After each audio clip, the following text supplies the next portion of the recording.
దేవుడవు నీవే, తలిచిన పలికే ప్రభు నీవే.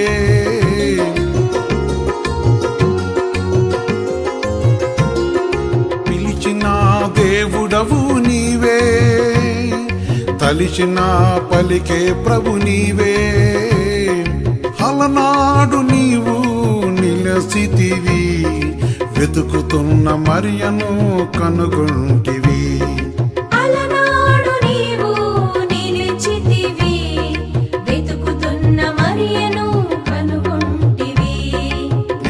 నన్ను నీవు కనుగోని నా ఎదుట నిలిచినావ ప్రభువా. నేడు నన్ను నీవు కనుగోని నా ఎదుట నిలిచినావు ప్రభువా. జయము జయము జయము జయ యేసు, నా జీవిత జయము నీవేగా.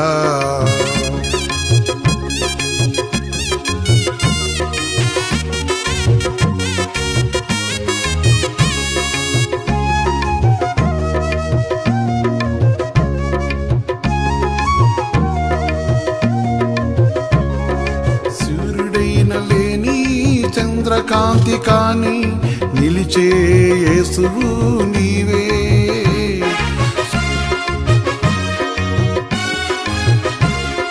సూర్యుడైన లేని చంద్రకాంతి కాని నిలిచే యేసువు నీవే. కరుణగల మూర్తివి ఏకుసుక్కగా నా హృదయములో నిలిచితివా.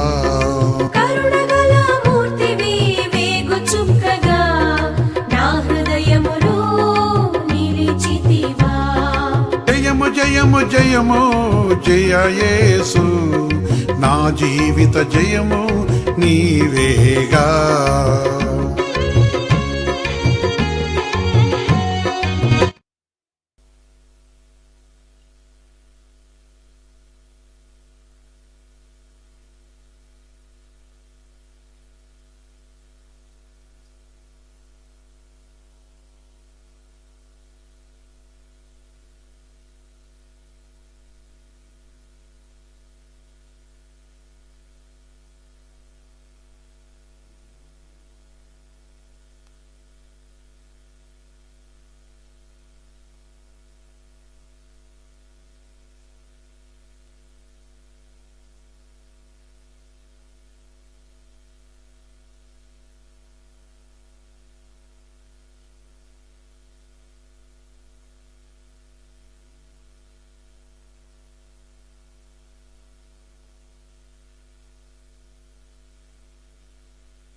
దేవుని చూసినప్పుడు ఒక భక్తుడు అంటా ఉన్నాడు,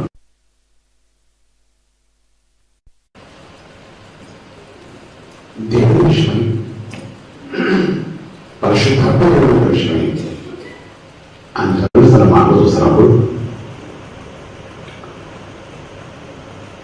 కీర్తనలో 12వ విషయం చెప్తున్న మాటలు వస్తే ప్రభు వాక్యం తెచ్చారు. ఇదిగో నా రక్షణలో కానుభూతులకు దేవుడు, ఇదిగో నా రక్షణలో కానుభూతులకు దేవుడా, నేను భయపడక ఆయనను నమ్ముకొస్తున్నాను, నేను భయపడక నమ్ముకొస్తున్నాను. నా రక్షణకు కానుభూతులకు దేవుడా. కారణం ఏంటంటే రక్షించగల శక్తివంతుడైన,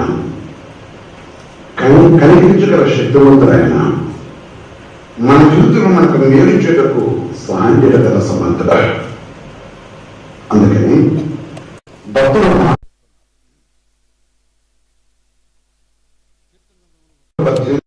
చూస్తే మనసులో నమ్ముకున్న కంటే యెహోవాను ఆశ్రయించడం మేలు అని, అందుకని భక్తుని మాట్లాడుస్తున్నాను. ఇది కూడా నా రక్షణ కానుభూతుల దేవుడు.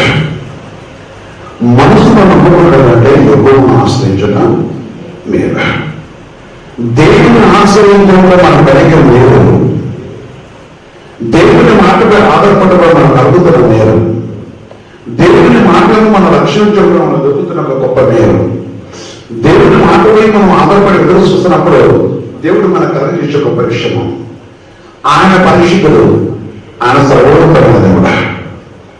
మన ముందు తన కనికర ఉంచి మన కటాక్షిస్తూ గర్విస్తున్న తండ్రి, ఈ రోజు మనం ఆలోచించాలి. మనసులను ఆశ్రయిస్తావా, దేవుని ఆశ్రయిస్తావా? అక్కడ వద్దలు అంటున్నారు, మనసును నమ్ముకోవడం కంటే యెహోవా నమ్ముట మేలు అన్నాడు. రాజును నమ్ముకోవడం కంటే యెహోవాను ఆశ్రయించడం మేలని. ఎందుకంటే తన హృదయపూర్వక జీవితంలో జరిగిన మేలు బట్టి, తనకు కలిగిన మేలు బట్టి చాలా మంది జీవితాలు మనతో చెప్తుంటారు. నేను కొన్ని విషయాలు వెళ్తున్నప్పుడు ఈ పని నాకు కొన్ని పనులు అంటే ప్రార్థించమంటుంటారు. మరి ఈ కార్యం జరిగిందయ్యా, వీళ్ళు సహాయం చేస్తారని ఆగిపోయినారయ్యా, మీరు గట్టి ప్రార్థన చేయండి అంటారు. లేదా కొందరు అంటారు కదయ్యా, ఇదిగో ఈ కార్యము మేమేం చేసినామని మమ్మల్ని తీరా చూస్తే మమ్మల్ని మోసం చేశారే అంటారు. ఇంకా చెప్పాలంటే కొన్ని సందర్భంలో కొన్ని సమయంలో చూస్తున్నప్పుడు వారి వారి పరిస్థితులు వారి వారి విధానం చూస్తున్నప్పుడు వారి జీవితంలో జరుగుతున్న సంఘటన మనం చూస్తే ఆశ్చర్యం ఉండే మన జీవితంలో జరుగుతున్న సంఘటనలో. అందుకే భక్తుని మాట చెప్తున్నాను, మనసును నమ్ముకున్న కంటే యెహోవాను ఆశ్రయించడం మేలు. రాజులను నమ్ముకున్న కంటే యెహోవాను ఆశ్రయించడం మేలు. ఈ సర్వోన్నతమైన దేవుని ఆశ్రయించడం మేలు. అందుకే యెషయా చూస్తున్నప్పుడు ఇదిగో నా రక్షణకు కారణములకు దేవుడు, ఇదిగో నా రక్షణకు కారణములకు దేవుడు, నేను భయపడక ఆయన నమ్ముకొస్తున్నాను, అపాయం జరిగిందని భయపడలేదు, లేక ఈశ్వరుడు సహాయం జరుగుతుందని భయపడలేదు, నేను మరి ఆయనను మోసం చేస్తానని భయపడలేదు. ఆయన తప్పగా నా జీవితంలో మేలు చేసేవాడు, ఆయన ప్రబలేస్తున్నాను కలిగించేవాడు, ప్రబలేస్తున్నాను కటాక్షించేవాడు, ప్రబలేస్తున్నప్పుడు కొరకు చూపేవాడు, ప్రబలేస్తున్నప్పుడు కొరకు చూపినవాడు, ప్రబలేస్తున్న అడిగిన నాకు ఇచ్చేవాడు. క్రీస్తు యేసుడు దేవుడు నన్ను మేలు చేసుకున్నాడు, క్రీస్తు యేసునామమున దేవుడు నా వల్ల కటాక్షించడం కలుగున్నాడు, క్రీస్తు యేసునామమున దేవుడు నాపై తన కృపను చూపుకున్నాడు కనుక కొంత నాత అంటుంటారు, మీరు ప్రార్థన చేయడయా, నాకే బోధించినట్టుంటది. వాస్తవే, మీరు ప్రార్థన చేయండి, మీరెవరో మీకు తెలియదు. మీరు ప్రార్థన కార్యం జరుగుతుంది, మీ కార్యం మేలు జరుగుతుంది, మీ కార్యం కీడు తొలగిపోతుంది, మీ కార్యం నా భర్త మారుతాడు, మీ భాగ్యత కుమారుడు మారుతాడు, మీ భాగ్యత కోడ తిరిగి వస్తుంది, నీ భాగ్యత ఉద్యోగం జరుగుతుంది, నీ భాగ్యత వర్షం వస్తుంది. ఇది చెప్పాలంటే ప్రతి దినమున వింటుంటాను, కోసం ప్రార్థన చేయండి. మంచిదన్నమాట. మీరు కూడా మీరు ప్రార్థన చేయండి, మేము చేసుకుంటాం మంచిదే, కానీ మీరు ప్రార్థన చేయండి. కారణము రక్షణ, నమ్మకం. మేము నమ్ముకున్నది మనుషులు కాదు, మేము ఎదురు చూసిన మనుషుల కోసం కాదు, మేము ఆశపడిన మనుషుల కోసం కాదు. రక్షణ కాలంలో దేవుడు మనం సహాయం చేయగలనని, రక్షణ దేవుడు మమ్మల్ని కలిగించగలగాలి, రక్షణ దేవుడు మమ్మల్ని కటాక్షించగలగాలి మేము నమ్ముతున్నాం. అందుకే భక్తుడు ఈ మాట ఖచ్చితంగా చెప్తున్నాడు, దేవుడు నేను భయపడక ఆయన నమ్ముకొస్తున్నారా? మీరేమంటారు? చాలా మంది జీవితంలో చూస్తున్నప్పుడు దేవుని యొక్క మాటల పక్కన నుంచి మనుషులకు ఆధారపడుతూ వారి జీవితంలో కొన్ని జరిగిన అపజయాలను బట్టి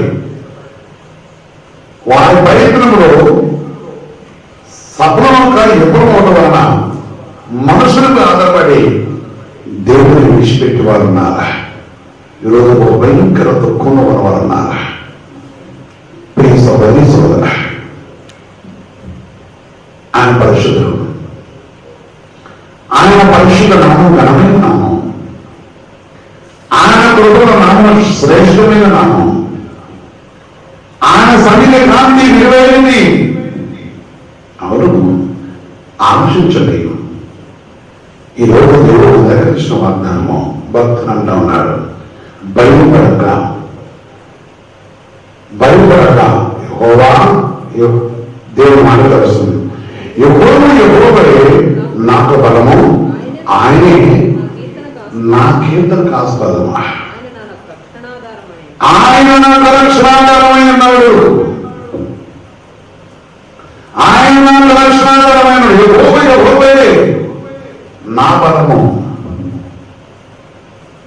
నా బలము, ఆయన నాకు రక్షణాధారమైన ఉన్నాడు. భక్తులు చెప్తారన్నమాట. అందుకే మనసును నమ్ముకున్నట్టు కంటే దేవుని ఆశ్రయించడం మేలుకరమైనది. అందుకే వారి జీవితంలో దేవుడు మేలు చేయడం కోసం ఆ నేర్చుకున్నదండి.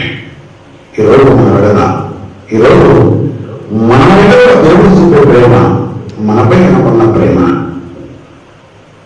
ఆయన పరిశుద్ధమైన యొక్క నామను బట్టి, ఆయన కృపల యొక్క నామను బట్టి, ఈ సర్వోన్నతమైన దేవుడి యొక్క నామంలో ఆయన నామను కనపరుచుకుంటే దేవుడు మనకు తెలిసి,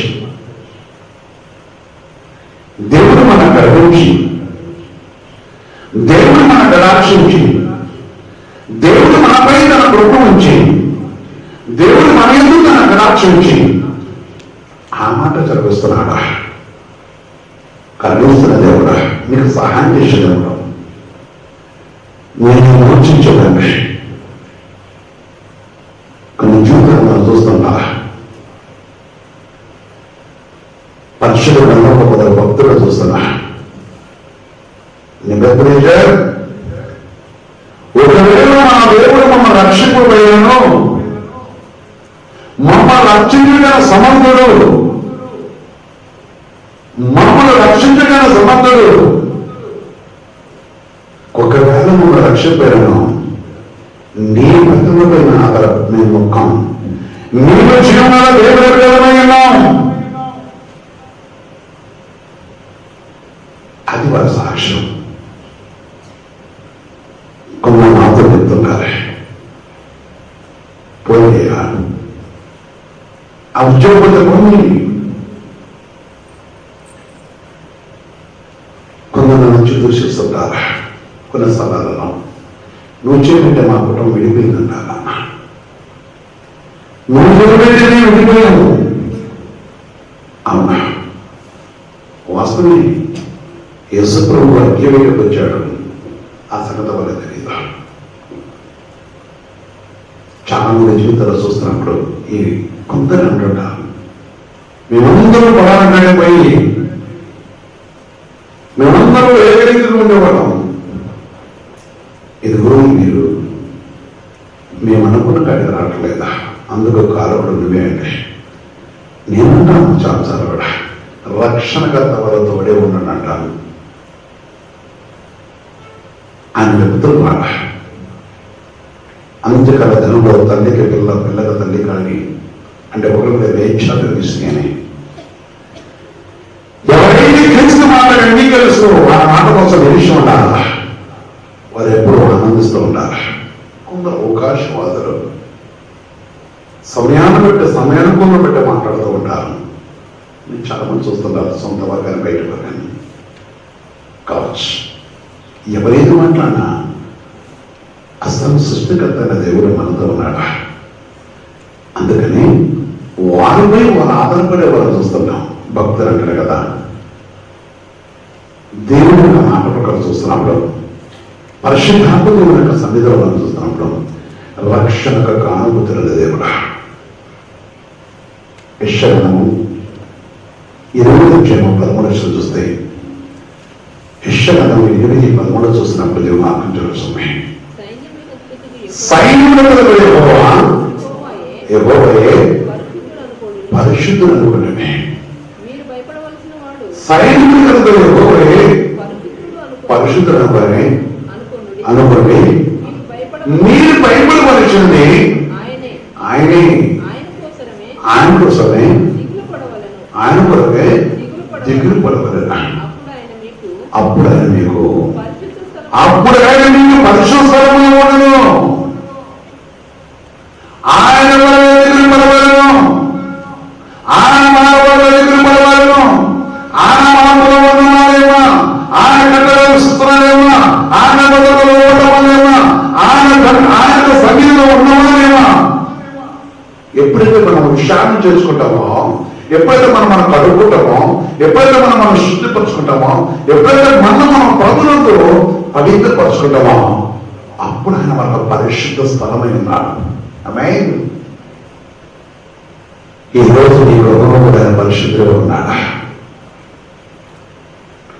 ఒంటరిగా నీవు దేవుని వాక్యం అన్న నీతో కూడా ఆయన పరిశుద్ధుగా ఉన్నాడా? వాళ్ళవన్నీ కావచ్చు. ఈరోజు దేవుడు చదివిస్తున్నమాట. ప్లీజ్ సహోదరి సోదర, ఆయన పరిశుద్ధుడు, ఆయన సర్వోన్నతుడు ఉన్న దేవుడా, ఆయన జీవన దేవుడా, 4 నిలువలు ఎగురుతున్న దేవుడా. అవునా, మన మనిషిపై దేవుడు కాదు, మన మనిషిపై దేవుడు కాదు. ఆయన కూడా దిగులుపడు, ఆయన నీతో మాట్లాడడం దిగులుపడు, ఆయన నీ గృహానికి రావడం దిగులుపడు, ఆయన వాతావరణంలో దిగులుపడు, ఆయన సన్నిధి కావాలని దిగులుపడు, ఆ నిబంధన కావాలని దిగులుపడు, ఆ నిబంధన వాతావరణం ఎదురు చూడు.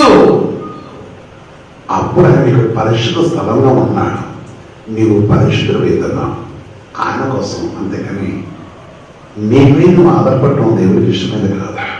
కొందరు జీవితాలు చూస్తుంటాం. సామెత గ్రంథంలో 3:5 చెప్తున్నాడు. సామెత గ్రంథం 3:5 చూస్తే దేవుని ఆజ్ఞ వస్తుంది. నీ సొమ్ముని ఆధారం చేసుకొనక నీ పూర్వ నిమ్మతో నీ సొమ్ముని ఆధారం యెహోవా చేసుకొనక నీ పూర్వ నిమ్మతో యెహోవా యందు నమ్మిక ఉంచము. నీ సొమ్ముని ఆధారం చేసుకోకు. ఓ నరుడా, ఓ మనిషి, జ్ఞాని అనుకునే వాళ్ళ, నీ సొమ్ముని ఆధారం చేసుకుంటే దేవుడు పరిశుద్ధుడిగా నీకు రానికి రాడు. నువ్వు పరిశుద్ధంగా ఉండలేవు. సొమ్ముని ఆధారం చేసుకున్న వాడు ఇంటిలో ఉన్నాడు. సొమ్ముని ఆధారం చేసుకున్న దేవుని తోడుచేయబడ్డాడు. సొమ్ముని ఆధారం చేసుకుని నేటి వరకు దేవుని యొక్క ప్రజలను పాడు చేస్తూనే వస్తున్నాడు. ఆనాడు సొమ్ముని ఆధారం చేసుకున్న అపవాది దేవుని సన్నిధి నుంచి తొలిచేయబడ్డది. లూసిఫర్ ఈనాడు నీ సొమ్ముని ఆధారం చేసుకోలేక నీ పూర్వ నియమతోనూ నమ్మిక ఉంచు అంతే. ఆయన నీ రక్షణకర్త. యెహోవా మీద నమ్మిక ఉంచు, ఆయన మోసించేవాడు. నమ్మిక ఉంచినప్పుడు, ఆయన భయపడ్డప్పుడు, ఆయన పరిశుద్ధుగా నీ దగ్గర ఉన్నాడు. నీ కుటుంబంలో కూడా వెలుగుమైందంటే పరిశుద్ధమైన విక్రేత వెలిగింపబడుతుంది. నీ జీవితం దేవుని సన్నిధిలో పరిశుద్ధంగా దేవుడు వెలిగింపజేసేవాడ. ఎంత గొప్ప దేవుడా! సహోదరి ఆలోచించవా? సహోదర ఆలోచించవా? నాతో కొందరు చెప్తుంటారా, దేవుని కుటుంబం ఉన్న దేవుళ్ళ మీరు నాతో మాట్లాడుతున్నప్పుడు ఒకప్పుడు మాకు పొద్దుకిన తర్వాత తెల్ల ఆరే వరకు రాత్రి అంతా కూడా మాకు ఎప్పుడు తెల్లారేదో ఏమైందో తెలియదు. గృహమంతా కూడా అల్లర్లు, గొడవలు, కొట్లాట్లు, తిట్లాట్ల రకరకాల విషయాలు చూస్తాం. రకరకాల విషయాలు చూస్తున్నాం. మా జీవితంలో చూసాం. ఎన్నో విషయాలు చీకట్లో బ్రతికాం. ఈనాడు మా కుటుంబంలో దేవుడి నామంలో మొదలుగా లేదు. అయ్యా, ఇది ఉన్న మనవాళ్ళు కూడా, లేక మనవరాలు కూడా ఉదయకాలమని లెగిస్తే యేసయ్యా ఎంత గొప్ప కృప. ఆనాడు సరిపోతూ మనం వెతికించడం ఉన్నాయి. ఈనాడు నెమ్మదిగా ఇష్టమాట సహోదరు నాతో చెప్తుంది. సహోదరు సహోదరుల భార్య నాతో చెప్తున్నారు. వాళ్ళ ఇంట్లో ఒక వస్తువు పోయింది. అది దగ్గరగా 2 lakhs 2 లక్షలు ఉంటుందట. అది బంగారు వస్తాయి. పోయినప్పుడు మన భార్యతో ఇద్దరు అనుకున్నాడు కదా, దీని కొరకు మనం కంప్లైంట్ చేసినా, దీని కొరకు మనం అడిగినా మళ్ళా మొదటి స్థితి మనకు వస్తే వద్దు, మన జీవితంలో ఇది కాదు. దేవుడు మనకున్నాడు. కొంచెం బాధ అయింది అంటే బాగానే బాధ అయిందట. కానీ ప్రేయర్ చేసుకున్నాం, అయితే చెప్తారు అన్నారట. అయితే ఒకసారి ఇంతకుముందు వాళ్ళ లోపల ఉన్నప్పుడు పట్టీలు పోయినందుకు పోలీస్ స్టేషన్ చుట్టూ తిరిగినారట. కొట్లాట్లకి ఎన్నో ఖర్చులైన తాకి చాలా ఒక పట్టీలు పోయిన సందర్భాన్ని బట్టి వారి బహువులు వారు 10 గుంటలు భూమమ్మ పొలం అమ్మారట. కారణం ఏంటంటే ఆ కొట్లాట డబ్బులు లేక చాలా విషయాలు చెప్పారు. కానీ మన సాగు దేవుడు మనం ఆశ్రయించాడు. పోనీ దేవుడు చూసుకుంటూ ప్రార్థన చేస్తాను నాకు చెప్పాను. అది మీరు ప్రార్థన చెప్పారా? నాతో వాళ్ళ సౌబుద్ధి మీద ఆధారపడలేదు. దేవుని సన్నిధిలో కోరుకున్నారు. ఇప్పుడు వాక్యం వింటున్నారు వాళ్ళు. అయ్యా మీరు ప్రార్థన చేయండి అయ్యా అంటే, అయ్యో నేనే అయ్యో నువ్వు అట్టట్టు పోయింది, ఏ విధంగా పోయిందమ్మా, జాగ్రత్త కింద పెట్టుకోలేదన్నా. జాగ్రత్త దేవుడు ఇయ్యారు కదయా, మంచిదే. దాని గురించి మేము చింతపట్టలేదు, కానీ ప్రేయర్ చేద్దాం అనుకున్నాం. చాలా ప్రభుత్వం బట్టి ఆ విషయం చెప్పాను, ప్రార్థన. ఒకరోజు ఒక సహోదరు ఒక విషయం జరిగింది. తను గొడవ పోయింది, ఏడ్చుకుంటూ ఫోన్ చేసింది. దొరికితే దేవుడికి ఇస్తామని చెప్పింది. వస్తా నెరవేర్చి అనుకున్న కొద్ది రోజులకి తీసుకొస్తే ఆమె ఇంట్లో వేశాను. అదే విధంగా దేవుడు సన్నిధిలో చేశాను. అది వేరే విషయం. నేను వీళ్ళకి ఏం చెప్పలేదు. చాలా ప్రభుత్వం బట్టి చాలా మంది కొందరు దేవుడి సన్నిధిలో అడుగుతుంటారు. ఈ కుమార్తె నన్ను అడిగింది అంటే నేను భార్యభర్తలు అడిగాను, ప్రార్థన చేయండి అయ్యా, ప్రభు చిత్తమైతే మన ఇంటికి వస్తుందో లేదు. ప్రార్థన చేశాను, బాగానే ఉంది. వారి ఎవరికి ఆధారపడ్డారు? దేవుని ఆధారపడ్డారు. సభ్యుద్ధిని ఆదర్శకుడు గడపలేదు. ఎవరొకట నీ మీద అనుమానం ఉంది, నీ మీద నాకు ఇది ఉంది, నాకు అది ఉంది, ఏం చెప్పలేదండి. ఇంత ప్రశాంతమైన మన జీవితాన్ని మరలా పోవాలి, జీవితానికి మనం ఎందుకు పోవాలి? ఇంత చక్కని జీవితాన్ని మనం ఎందుకు మనం పాటు చేసుకోవాలి? మనము పిల్లలు దేవుడితో ప్రశాంతం ఎవరు చూసినా ఆ కుటుంబం ఎంత మంచిగా ఉన్నదన్నారు. ఎందుకంటే అయితే దేవుడు దేవుళ్ళారా ప్రార్థన చేసుకుంటున్నాను, నేను ప్రార్థన చేస్తున్నాను. నీవు ఎక్కడుందో చెప్పయ్యా, మీరు ఒకసారి చెప్పండి. కొందరు అడుగుతున్నప్పుడు చాలా అదృష్టంగా నన్ను అడిగితే మేము అక్కడ ఒకటే చెప్పాలి, మీరు బాధపడద్దు, మేము బాధపడద్దు, ప్రభు దగ్గర పెడదాము. మీతో దేవుడు ఉన్నాడు, మీరు ప్రార్థన చేయండి. మీ ప్రార్థన పడే దేవుడికి ఇష్టమైతేనే అది మనకు వస్తుంది. అదొద్దు, అదొద్దా. ప్రయత్నిస్తున్నాను, ప్రార్థిస్తున్నాను. ఒక 3 రోజుల తర్వాత వారింట్లో కూడా తీసుకొచ్చి ఇచ్చారు. ఇచ్చి చేతులు పట్టుకున్నాను. చేతులు పట్టుకొని ఎందుకు పట్టుకుంటున్నాను? దేవుడిని నేను ప్రేమించాడు. దేవుడిని ప్రేమించడం వలన నీవు దీన్ని బట్టి దేవుడి దగ్గర పోగొట్టుకోని ఉండాలని పరిశుద్ధాత్మదేవుడిని ప్రేమించి కార్యం చేశాడు అని వాడు వదిలించి నాతో ఫోన్ చేసి ప్రేయర్ చేయించి తను నేర్చుకుంటే నన్ను తప్పని చెప్తున్నప్పుడు దేవుడిని తప్పును కొట్టేశాడు. వాడు దేవుడి దగ్గర నుంచి చర్చోడి దేవుడు చేశాడు. కారణము చిన్న బుద్ధిహీనత నా జీవితంలో జరగకుండానని ప్రార్థన. నాతో మన మరి ఏదైనా నా మీదకి వస్తుందంటే ఆ పెరిగితనం తీసేసుకోవాలి. దేవుడితో నేను వెళ్ళాను. సభ్యుని ఆదరణ చేసుకున్నప్పుడు చాలా మంది నష్టపోతుంటారు. రక్షణకర్త ఏసైవులు, రక్షణకర్త ఆయన మనం కాపాడేవాడు, ఆయన మన రక్షకుడు, ఆయన మనం గమనిస్తున్న దేవుడు, మనల్ని మోసే తండ్రి. ఏం చేసే దేవుడు? మోసే దేవుడు, కరుణించే దేవుడు, మనకి ఆధారమైన తండ్రి, మన ఆదర్శం దేవుడు. అందుకనే ఆయన మన రక్షించే దేవుడు, మన పై మనకు రక్షించే దేవుడు, మన ఎందుకు తన కొరకు ఉంచే దేవుడు. ఆయన ప్రేమమైన, ఆయన కఠినం గల దేవుడు, ఆయన సర్వోన్నత ఉన్న దేవుడు, నాడు నేడు ఎదుగుతున్న దేవుడు. ప్రియ సహోదరి సోదరా, ఈనాడు నిన్ను ప్రేమించిందండి. ఎంతమంది వాక్యం వింటున్నారా? నీ కుటుంబంలో కూడా ఒకసారి విషయాలు తెలుసుకోవాలి. ఎందుకంటే మన రక్షించినప్పుడు ఆయన మనం మోసేవాడు. యెషయా 40:11 చెప్తున్నమాట. యెషయా 40:11 చూస్తున్నప్పుడు పరిశుద్ధ వాక్యం చదువుతుంది. గొర్రెల కాపరి వలె మేపును రక్షించును. గొర్రెల కాపరి వలె ఆయన తన మందను మేపను, తన బాహుతో గొర్రెలను కూర్చి రొమ్మును ఆనించుకొని మోయను. అందుకే భయపడద్దు. పాలించుబట్టని మెల్లగా నడిపించును, పాలించుబట్టని మెల్లగా నడిపించు.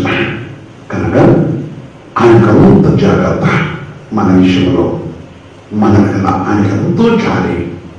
అందుకనే ఎవరైతే ఆయనపై ఆధారపడుతున్నారో, ఎవరైతే తన మాటను రక్షిస్తున్నారో, ఎవరైతే తన మాటలతో విశ్వాసం ఇస్తున్నారో వారిని దాటిపోయే దేవుడు కాదు. ఈరోజు ఇది నా రక్షణ కారణభూతులకు దేవుడు. మనుషులమ్మడో అనగా ఎవరో మీరే చెప్తున్నాడు. ఆయన మన మోసేవాడు, ఆయన మనం ఆదరించేవాడా, నీ కుటుంబం చూస్తున్నవాడా, మన ఎండల కాలి కలిగిన వాడు, జాలి.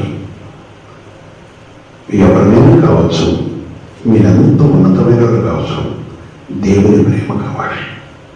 లోకములో అనేకులు భయంకర స్థితిలో ఉండి వారు కూడా ధనవంతులు గొప్పవారు ఎన్నో అవుతున్నారు. అది శాశ్వతం కాదు. పరిశుద్ధాత్మ దేవునితో కలిసి నిత్యరాజ్యం వారసుడు కోసం దేవుని మాటకు మన రూపడగలది పరిశుద్ధాత్మ దేవుడు చదివిస్తున్నాడు. ఆయన మనం ప్రేమించి కనికరిస్తూ ఆదరించేవాడు. ఎందుకంటే ఆయన మన రక్షకుడు. అందుకని దేవుని యెహోవా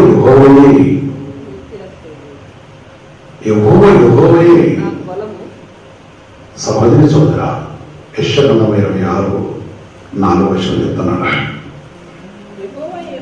యెహోవాయే నిత్య ఆశ్రయదుర్గము, యుగములో ఆమేన్. ఆయన నమ్ముకో, యుగంలో ఆయన నమ్ముకో.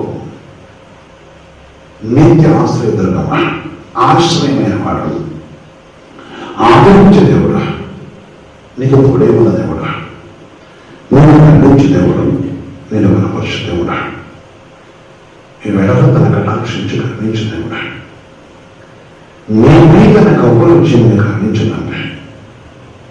ప్రియ సహోదరి సోదర, నిత్య ఆశ్రయదుర్గమా,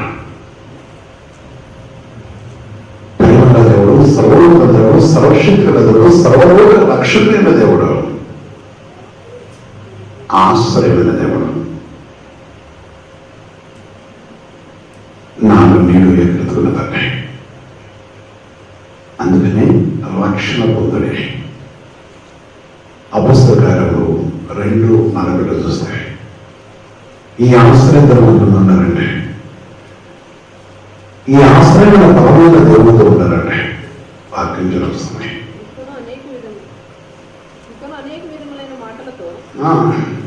40 వచ్చాను.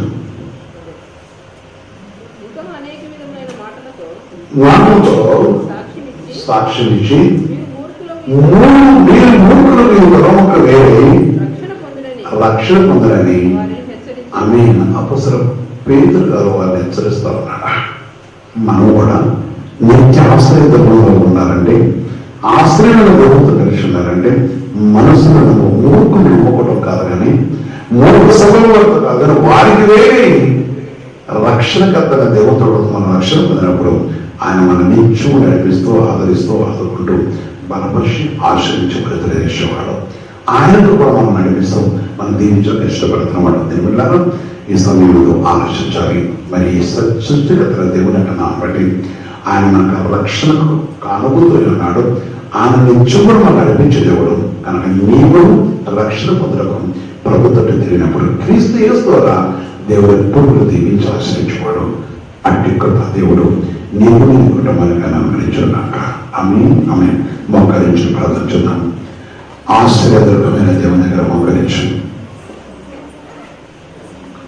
ఆశ్రయదుర్గమైన దేవుని దగ్గర మోకరించు. ఆయనని ప్రేమిస్తున్న దేవుడు,